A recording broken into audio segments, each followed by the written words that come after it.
Some men are dirtier than others.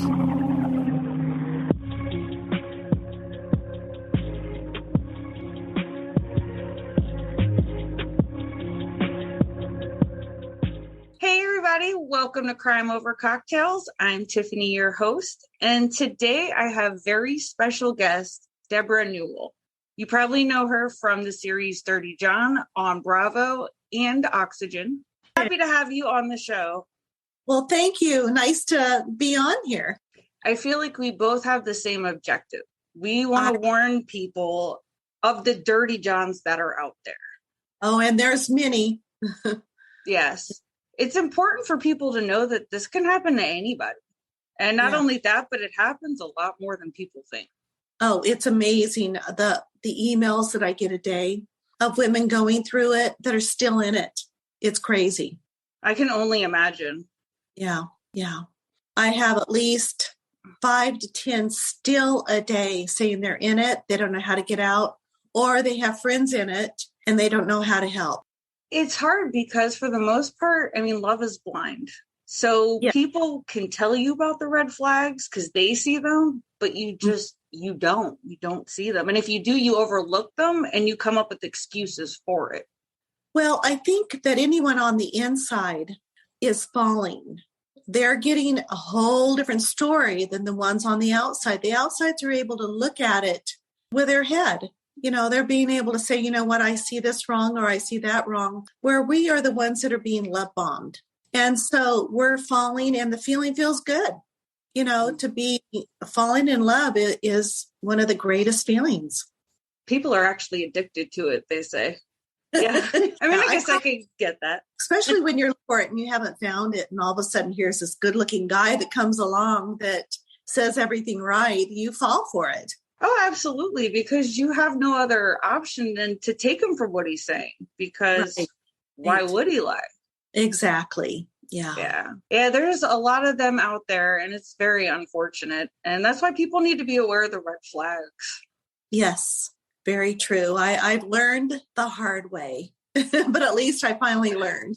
Honestly, I think that's the way we all learn, though. At least if we saw someone go through it and we were on the outside, we care that much about them, we're probably going to learn some, but it's not until you're really in it that you sit back and you can go back and look, oh, wow, that was a red flag, or now I get it. Now I could see what he was doing. He was manipulating me. He was first love bombing me. Then he was gaslighting me. So you're able to look back and really, it's important to educate yourself. No, absolutely. And that was actually a question I was going to have for you. If now, looking back, if things were like, oh, wow, how did I miss that? Or, Oh, yeah. You look back and you think, okay, it moved way too fast. And honestly, time is always on your side, and being as cautious as possible is you need to focus on, there are apps out there. Don't give them too much information. Don't give them your last name. Don't give them where you live. Meet in very secure, lit up places where there's a lot of people until you really get to know him, his friends, his family. The people that are in his life will say a lot about who he is. Very true. You'll look for the clues because they'll be there. Yeah, exactly. Charming was something that I thought was a great trait. It tends to be something that all sociopaths have, psychopaths have, so on. Yeah, I was thinking he was either a sociopath or a narcissist or a combination of both. Well, when I don't know if you know this, but once I figured out what was going on and we had looked him up a little bit, you just don't walk away. So I had to literally figure him out along the way. I hired 2 lawyers, I hired a detective, and I hired a forensic psychiatrist. And he was able to pretty much, at first they said he was a narcissist, sociopath, predator. But then did a lot of the things that he did. He checked off every box of a psychopath, all 20 boxes. So when he killed and upped his game and set my car on fire, that's when everything changed. That's insane. 20 boxes. That's a lot of boxes. Yeah, it sure is. So things you don't even think about. And they're out there. 4%, I think 4 to 5% of the population is a sociopath. That's scary odds. I've dated 2 narcissists, and I'm like, I can't. A lot of cities have a lot of narcissists, a lot of wealthy cities, I should say. Where I'm from, Orange County, it's a larger percentage here. I could see that because everyone tries to be all beautiful. Not as beautiful as you, of course. Well, thank you. I was curious. Did he really want the marriage as quick? Because I know it was only within 2 months. So I was curious to see if that he was conditioning you for that. Oh, 100%. The last thing I wanted was marriage. And these con men are so good. I think I'm a very smart woman. And I've been successful in my business. I feel that I've made great choices in many areas of my life, not in the love department. And I felt that what was going on with me is I could walk outside, and I've used this analogy a few times. I could walk outside and it could be sunny out, and he was that good at convincing that it's about ready to rain in 20 minutes. And I'd be like, really? Huh? But they are so good. What he would do is, in the beginning, I said, I don't know if I ever want to get married again. I've had so many failures. I just want love. I want companionship. And he said, oh, but don't you want to be with your soulmate the rest of your life and die in my arms and so on? And I'd say, well, I can die in your arms without that piece of paper. Right. I mean, every day it was, honey, I can't imagine life without you. I love you more than I've ever loved anything on earth. You are, this and that and so on. I just want to be married to you. I want to make you my life. I want to make this right. And I'm a very moral, religious woman, or not religious. I don't consider myself religious. A woman that believes in God and believes in doing the right thing. And I was raised where you get married, obviously. And so he knew what to say. He would say, do the right thing in front of God. Make your mom so happy for us, because you're doing the right thing. So he knew the buttons to push. They're like built-in salesmen. Oh, yeah. And he would do this many times a day. I get a text. I love you so much. I just want you to be my wife. I've never wanted something so badly. And I'm a pleaser. I did, when here's this good looking guy that's fun and intelligent and you think is successful, he's coming after you and you're falling. You eventually, I had a couple drinks in me, just to let you know. You're good. We had a couple drinks and I was like, oh, okay, let's just do it. But don't tell anyone. Anyway, stupid me. I go back and I think, why did I do that? Why? Because it's much easier to get into something than it is to get out of it. I tell all my friends, okay, before you go to that next level, think about, is this something that you really want and they are the right person? And, there's a lot of facets that come along with getting married. And I've talked a few out of it. Well, that's a success. Yeah. And they end up breaking up. So I'm like, okay, I'm so grateful I did that. But, again, easier in than it is out. Yeah, I'm not trying to be negative towards it because I have friends that are just have an amazing marriage. And their husband, I have a girlfriend, she's been married 41 years. And we were at dinner not too long ago. And her husband looked at me and he says, aren't I the luckiest man on earth? Oh. Oh my gosh, where do we find those? And I thought to myself, wow. And she said, he's an incredible man. He's an incredible husband. He was an incredible father. And I thought, well, you know what? You were one of the lucky ones. And more power to the women that get them, and vice versa. But I think there are a lot of quality people. It's just finding what works for you and finding someone that is just a genuine human being. Absolutely. No, what I always try to tell people is when you first meet somebody, you don't meet them. You meet their representative. Right. The real them comes out about 2 to 3 months into the relationship. Then you start seeing different behaviors. Yeah. Well, the first 3 months, it's all infatuation. Mm-hmm. Months, you're starting to see things. 6 to 9 months, you are trying to decide whether this is the person for me. And then I think after 9 months, maybe a little bit longer, depending on the amount of time that you see each other and how open, is when you really know who that person is to a certain degree. Yeah, I've heard of stories where people pulled it off for decades, and that's just crazy to me. Crazy. But the truth always ends up coming out. So yes. I have a friend the other day and he's a guy and a great guy, and his wife left him after 16 years. And I was talking to him and I said, didn't you know? He goes, well, she was a little cold. And he said, but I had no clue because I was so focused on my career. I was focused on just living life and didn't even think about it because I'm not a player, he said. But she had been having an affair with the same man. He had finally left his wife after 16 years. wow. Actually moved across the country. So definitely a narcissist sociopath, by the way. Sounds about right. I said, take your time, get to know everything about, the next woman you're with. Absolutely. You got to look for the flags. So many times your friends, family members, they'll try to tell you, but love is blind. We sound like negative Nancy's or Debbie Downers right now, don't we? No, it's just so important to bring awareness because sometimes you have to hear it from somebody else to put yourself in that perspective to be like, oh my God, that's what's happening to me. 100%. Yeah.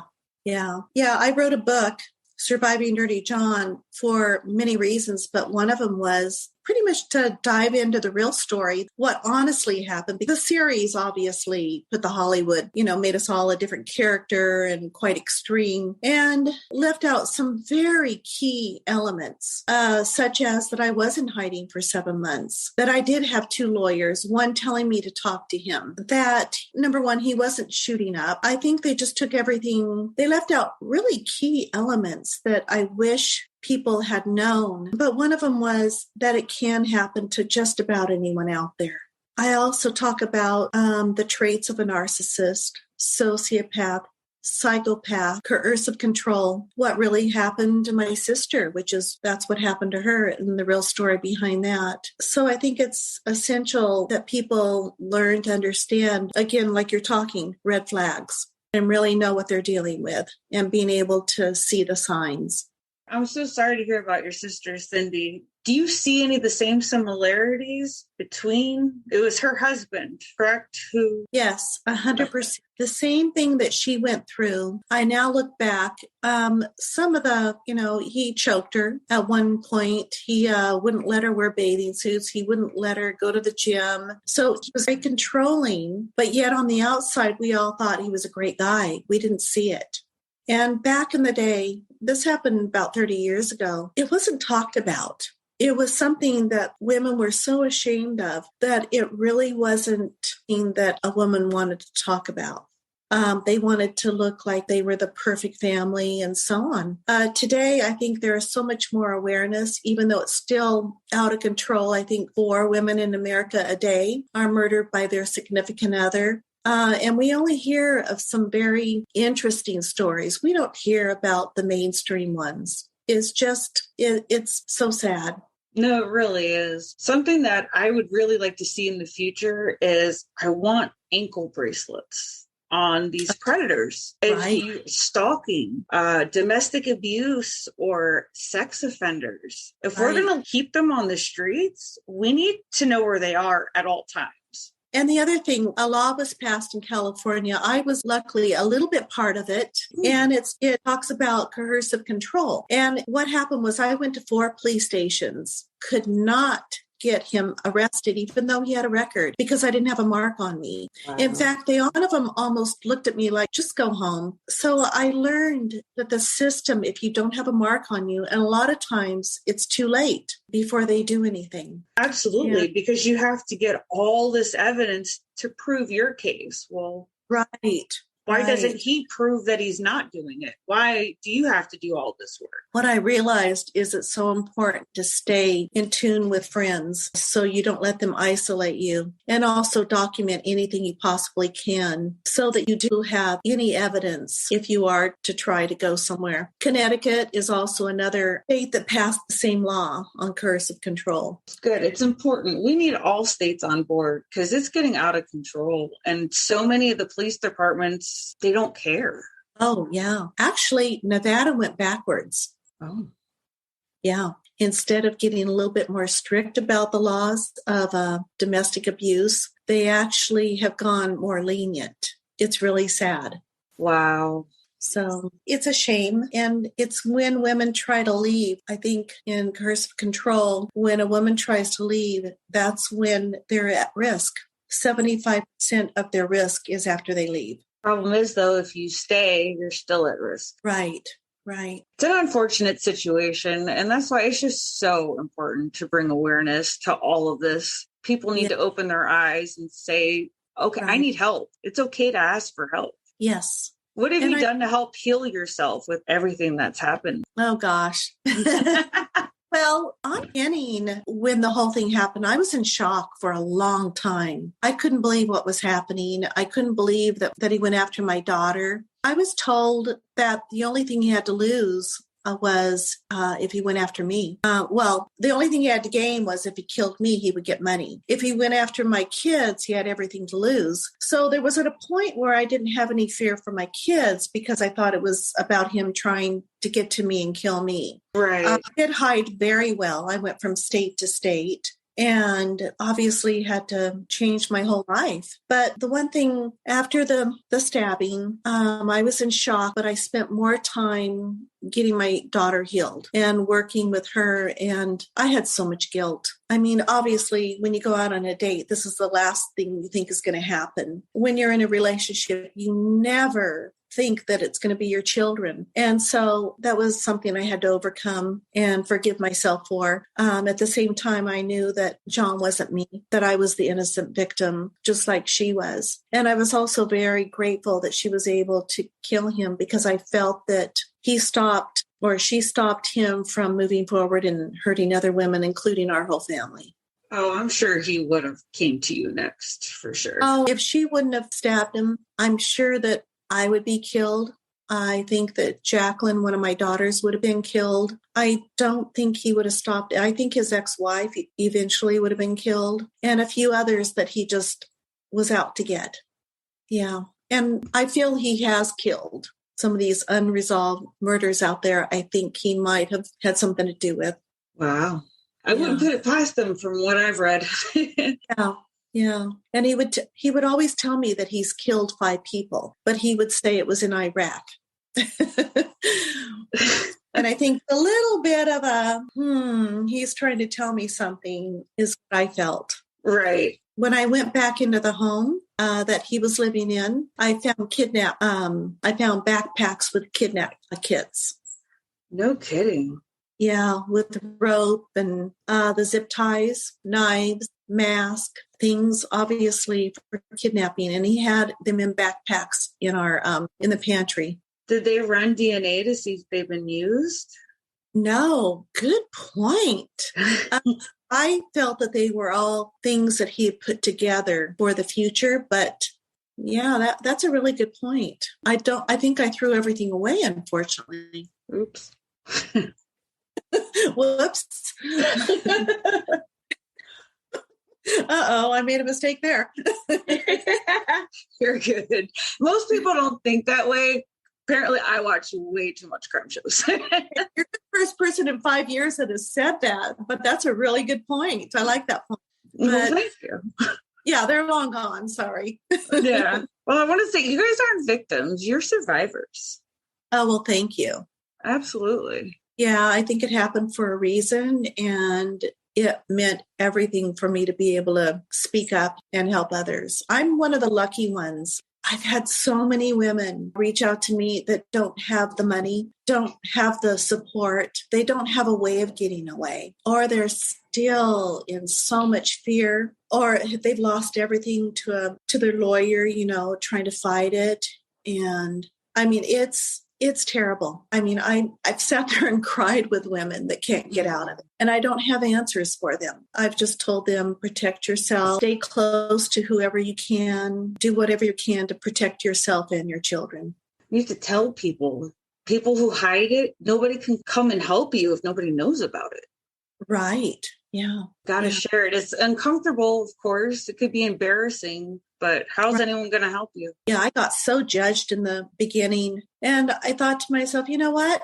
I know who I am. I know what happened. Yeah, of course I made some mistakes. I don't deny that I didn't recognize or pay attention to red flags or that I jumped in too soon. Obviously, I'm very aware I did that. But at the same time, moving forward, we have to look at our mistakes, for the future. And we need to look at others and have compassion, not have judgment. So I felt with my story being out there, everyone's going to have an opinion, but it's building awareness. It's really sharing my story and hopefully women won't be so ashamed they've gone through it, or maybe we can give them pointers of how to deal with something or just know that they're not alone. Absolutely. And look for local shelters. There's so many that will take in women. I know some cities are probably going to be limited, but at least look for other options. Yeah. What else would you like to know? How's this impacted your dating? Are you ever going to go back online, or is that a new? Let's put it this way. I've dated. At this point in my life, I just don't see marriage the same way I did. But I really look for the red flags now. And I would never meet somebody and literally tell them where I live or anything like that. So it's impacted it to where I think I'm extremely cautious. As you should be, as we all should be. Sometimes we're too eager to jump in because it looks all shiny and perfect. Exactly. It's not. No. Well, but there are some, like I said earlier, there are some great men and great women, and great relationships out there. Oh, absolutely. They are out there. You just got to find them. Yeah. That's the hard part. The truth. Yeah. Yeah, you should live in Newport Beach. I meet a lot of people, and I'm going to say 80% of them have a story about their marriages or dating life or whatever. It's interesting. And then I have some adorable couples that are that are happy, and I can't imagine them not being with each other. So that's how you know it's made in heaven. It's meant to be. Everything happens for a reason. You might not know the reason. Everything happens for a reason. I'm a believer in that. I do too. I feel that this happened to me for a reason. And I felt it was because I am strong and I could go out there and try to help people. And I think with my daughter, Tara, she's got PTSD. So she has hard days. But at the same time, I think she's out there to help people too. It's important. Honestly, I've heard so many people say that helps you heal when you tell your story, because each time you're getting it out, you're peeling layers. Well, yes and no. When you tell your story over and over and over again, you're having to relive it. True. You get to a point where you're able to put it at an arm's length and opposed to it just hitting you. When I wrote the book, that's when I really understood who I was. And I really had to dig deep. And I had many days of crying and, you go through every emotion. Part of it is healing when you talk about it, very cathartic. But at the same time, when you're reliving it, you eventually have to put it at an arm's distance just so you can, when you're trying to help others. No, I get that. So you can move on. Yes. In a sense, and still be able to do what it is that you want to do. Absolutely. I think what you guys are doing is amazing. Oh, thank you. Yeah, we're just blessed how the story ended. And we also feel very fortunate that we can share our story. Absolutely. Well, I was so happy to have you on the show. Well, thank you. Nice to meet you. It was a pleasure. Nice to meet you as well. And anytime you would like to talk again, I would love to. Okay, I can talk to you about narcissist, all the signs. Those and so on. Yes. Okay. Well, have a good evening. Thank you. Same to you. Happy New Year. You too.